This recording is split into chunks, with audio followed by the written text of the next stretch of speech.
Tapos parang nakita ko, mga thunders yung mga nandun. Talagang, hay nako. Kasi nga, datamputin ng pulis.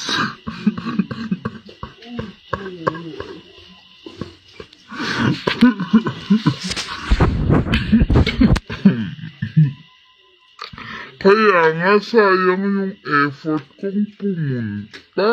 My goodness. Pumiyahe ako from Sagay.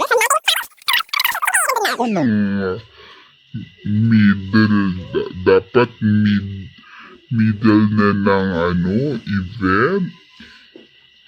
Tapos pagdating ko doon, wala na daw.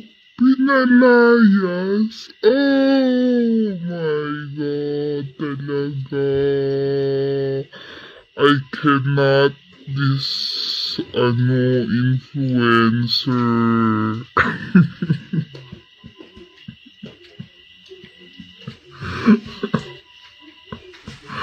Yung 60 above, magkaedad ng nanay niya o ni Mariton.